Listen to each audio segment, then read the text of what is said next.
Bienvenue à toutes et à tous pour cette exploration approfondie. Aujourd'hui, on va vraiment décortiquer un sujet qui concerne beaucoup de monde, la course à pied. Plus précisément, comment notre façon de poser le pied, notre foulée influence les forces sur notre corps et, potentiellement, le risque de se blesser. C'est un peu de la biomécanique, mais promis, ça va être super intéressant, même si on n'est pas ingénieur. On se base sur une étude scientifique assez pointue, parue en 2025 dans le Journal of Sports Science and Medicine. Le titre, c'est Effects of Foot Strike Patterns During Running on Cumulative Load of Achilles Tendon Force, Plantar Fascia Force and Patellofemoral Joint Stress. C'est de Honoka Nishiguchi et ses collègues. On mettra le lien vers l'article, le DOI, dans la description bien sûr. Alors, notre objectif aujourd'hui, c'est de comprendre ce que dit cette étude sur les 3 façons d'attaquer le sol. Talon, RFS, on dit. C'est ça, Rear Foot Strike. Voilà. Et puis, médio-pied, MFS, et avant-pied, FFS. On va regarder comment ça affecte des zones clés. Tendon d'Achille, aponévrose plantaire, c'est la structure sous le pied. Oui, la voûte plantaire, en gros. Exactement. Et l'articulation du genou, enfin l'articulation fémoro-patellaire. Et surtout, on va voir pourquoi cette idée de charge cumulée, c'est peut-être ça le plus important. Prêt à plonger dans tout ça? Absolument. Et pour bien saisir l'enjeu, c'est vrai qu'il faut rappeler que la course à pied, c'est super, mais ça vient avec son lot de bobos assez typiques. La tendinite d'Achille, la fascite plantaire, cette douleur pénible sous le pied, ou le syndrome fémoro-patellaire, la classique douleur au genou du coureur. C'est des choses qu'on voit tout le temps. Et souvent, derrière, il y a une histoire de surcharge mécanique répétée sur ces structures. Et c'est là que notre façon de courir, notre fameuse attaque de pied, entre en jeu. RFS, MFS, FFS. J'imagine que ça ne sollicite pas le corps pareil, hein? Pas du tout, non. L'étude de Nishiguchi, d'ailleurs, elle souligne un truc. L'attaque médio-pied, MFS, apparemment, c'est assez fréquent, genre plus d'un tiers des coureurs sur semi-marathon. Pourtant, on en parle moins que l'attaque talon ou avant-pied. C'est étonnant, non? Pourquoi on l'a moins étudié? C'est une bonne remarque. Historiquement, peut-être que la recherche s'est un peu polarisée sur les extrêmes. L'attaque talon, qui est très majoritaire, surtout chez les coureurs loisirs, avec des chaussures classiques. Oui? Et puis l'attaque avant-pied, qui a été mise en avant avec la vague minimaliste, la course pieds nus, tout ça. Le médio-pied, comme c'est un peu entre les deux, peut-être qu'il était moins facile à définir, moins spectaculaire comme catégorie. Moins dogmatique, peut-être. Peut-être aussi, oui. En tout cas, cette étude vient justement mettre un coup de projecteur dessus. Et concrètement, comment ils ont fait pour étudier ça? C'était quoi le protocole? Alors, ils ont pris 20 jeunes hommes, adultes, en bonne santé. Ils les ont fait courir dans un labo, sur une piste spéciale avec des capteurs, à une vitesse fixe de 10 km/h. C'est un bon rythme de jogging, quoi. D'accord. Et point important, ils couraient pieds nus. On avait un système de caméra 3D qui suivait des marqueurs sur leur corps pour analyser le mouvement très précisément et des plateformes de force dans le sol pour mesurer l'impact. Pieds nus? Ah ouais, mais ça change tout par rapport à la course avec des chaussures, non? La plupart des gens courent pas pieds nus. C'est vrai, c'est une des limites, on y reviendra, mais ici c'était un choix méthodologique. Courir pieds nus permettait de coller les marqueurs directement sur la peau du pied et donc d'avoir des mesures d'angle, de mouvement beaucoup plus précises, sans l'influence ou le masquage de la chaussure. D'accord. Pour la pureté de la mesure biomécanique. Exactement. Et l'autre point très fort de leur méthode, c'est que chaque participant a couru avec les 3 types d'attaques. Talon, médio-pied et avant-pied. Ils tiraient au sort l'ordre et ils avaient un temps d'adaptation avant chaque mesure. Ah, ça c'est malin. Parce que du coup, on compare les effets des différentes foulées sur la même personne. C'est pas comme comparer un groupe qui attaque talon et un autre qui attaque avant-pied, où il pourrait y avoir plein d'autres différences entre les groupes. Tout à fait.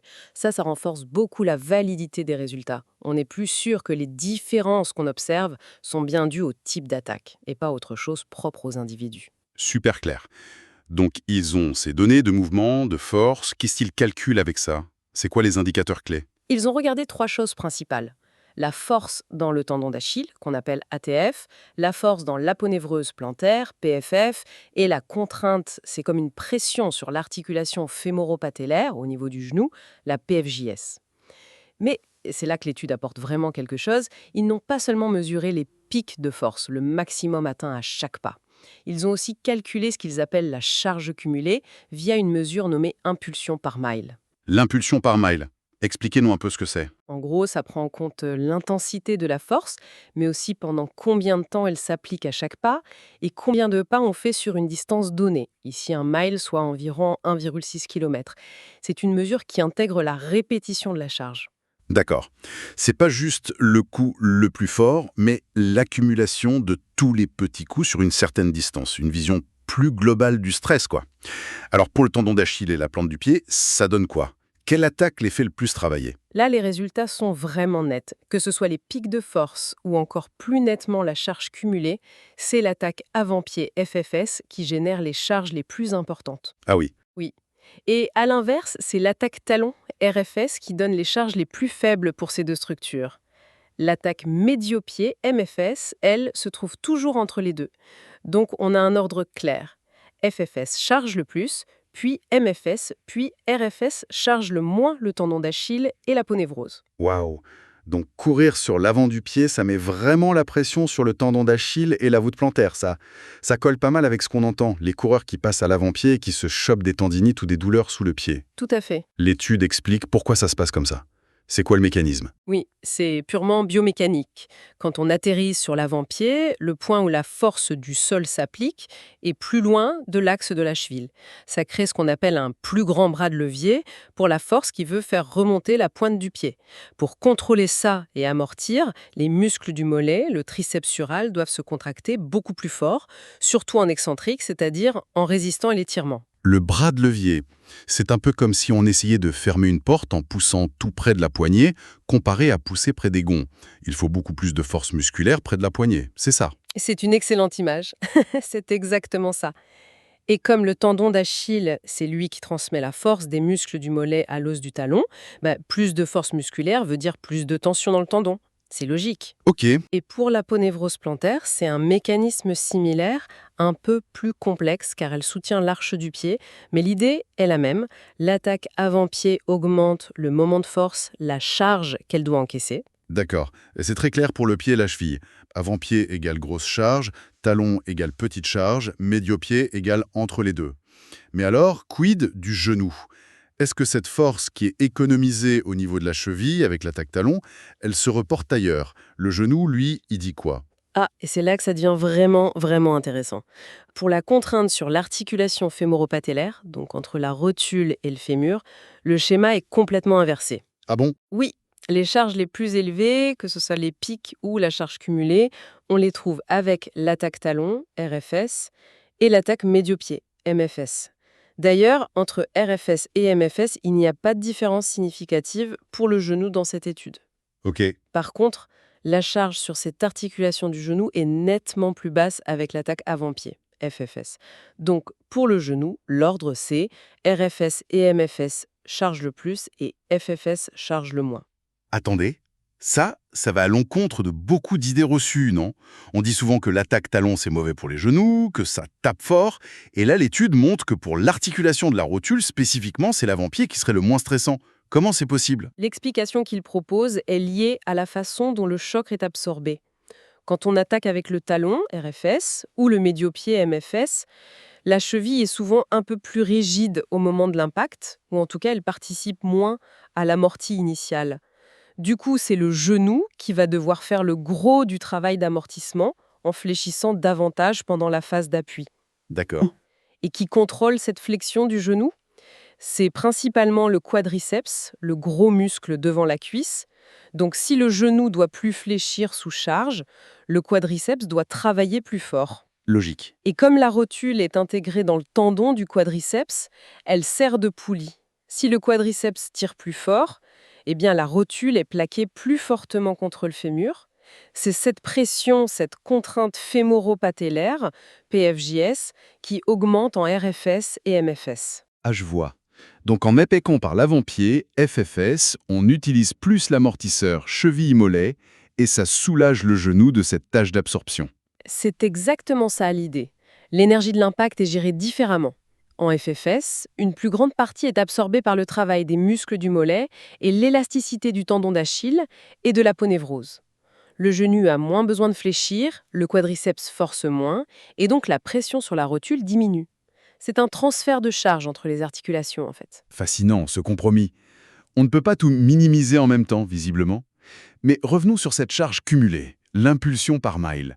Vous disiez que c'était peut-être plus révélateur que les pics de force. Pourquoi donc? Oui, les auteurs insistent pas mal là-dessus. Ils ont remarqué que les différences entre les types d'attaques étaient statistiquement plus nettes, plus marquées, hein. On parle de taille d'effet plus grande quand ils regardaient la charge cumulée par mile, plutôt que juste les pics de force à un instant T. Et qu'est-ce que ça implique concrètement? Ça suggère que cette charge cumulée pourrait être un meilleur indicateur, ou en tout cas un indicateur plus sensible, du stress biomécanique réel que subissent les tissus pendant une course. Et physiologiquement, ça a du sens. Les blessures de surcharge, les tendinopathies, les fractures de fatigue, etc., elles arrivent rarement à cause d'un seul gros impact.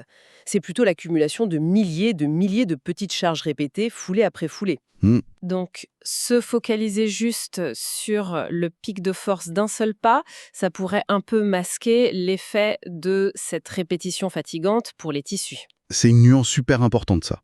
Ce n'est pas juste la violence du choc, mais la répétition, l'endurance des tissus face à cette répétition. La charge cumulée capture mieux ça.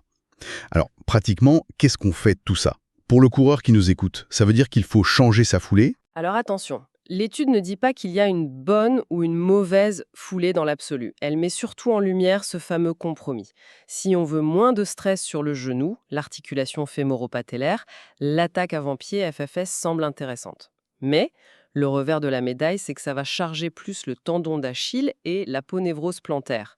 Inversement, si on a des fragilités au tendon d'Achille ou sous le pied, une attaque talon RFS sera moins contraignante pour ces zones-là, mais potentiellement plus pour le genou. C'est un peu un casse-tête alors. Et l'attaque médio-pied, MFS, dans cette histoire? Elle était intermédiaire pour le pied et la cheville, mais similaire au talon pour le genou, si j'ai bien suivi. Elle a un intérêt particulier, c'est là que le MFS devient assez stratégique, potentiellement. Vu qu'elle donne des charges intermédiaires sur Achille et l'aponévrose, moins que FFS mais plus que RFS, les auteurs suggèrent qu'elle pourrait être une option intéressante, surtout comme stratégie de transition. Des transitions, ouais. C'est-à-dire? Imaginez un coureur qui attaque talon, RFS et qui a mal au genou. Il pourrait être tenté de passer direct à l'avant-pied FFS. Mais c'est un changement brutal. Son tendon d'Achille, son aponévrose, ils ne sont pas du tout préparés à encaisser cette charge soudainement augmentée. C'est le meilleur moyen de se créer une nouvelle blessure ailleurs. Ah oui, classique. Voilà. Donc, passer peut-être par une phase en médio-pied, MFS, ça pourrait permettre une adaptation plus en douceur, un palier intermédiaire, voire pour certains, ça pourrait être un bon compromis à long terme. L'étude dit prudemment que MFS pourrait aider à réduire le risque de blessure d'Achille ou d'aponévrose par rapport à une attaque avant-pied pure, FFS. D'accord. C'est une approche beaucoup plus nuancée que les discours parfois un peu radicaux sur la foulée parfaite.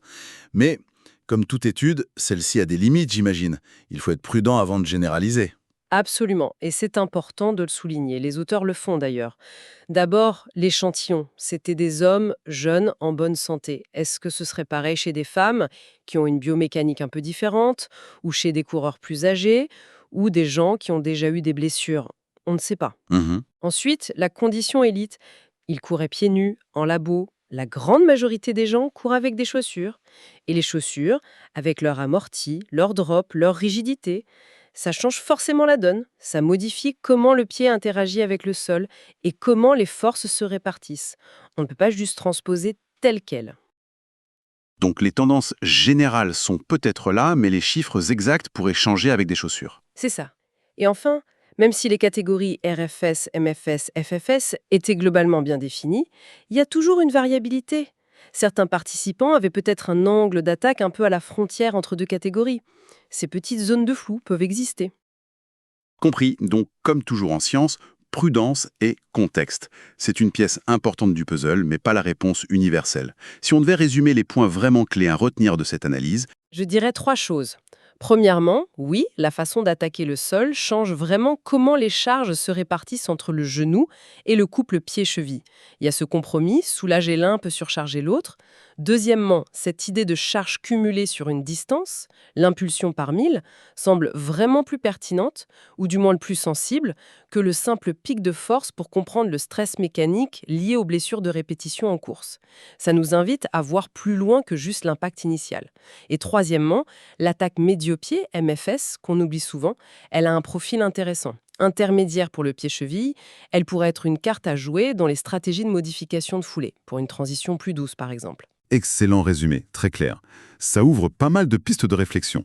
Et justement, ça nous amène à la petite question pour aller plus loin. Oui.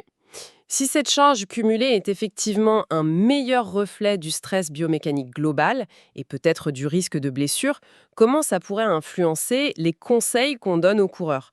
Est-ce qu'on devrait essayer de mesurer ou d'estimer cette charge cumulée dans les suivis, les plans d'entraînement et même au-delà de la prévention, est-ce que ça pourrait nous aider à analyser la performance différemment?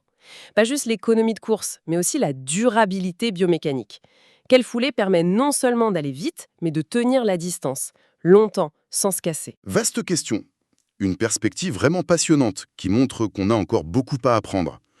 Pour ceux qui veulent vraiment creuser la méthodologie, voir les chiffres, les graphiques, on vous encourage vivement à lire l'article original de Honoka Nishiguchi et ses co-auteurs. C'est paru, on le rappelle, en 2025 dans le Journal of Sport Science and Medicine, volume 24, pages 747 à 754. Toutes les références sont dans la description de cet épisode. Voilà, c'est tout pour notre analyse d'aujourd'hui. Si ça vous a plu, si vous avez trouvé ça utile, pensez à vous abonner à la chaîne, à activer les notifications. Ça nous aide énormément et ça vous permet de ne pas rater nos prochaines explorations. Merci beaucoup de nous avoir écoutés.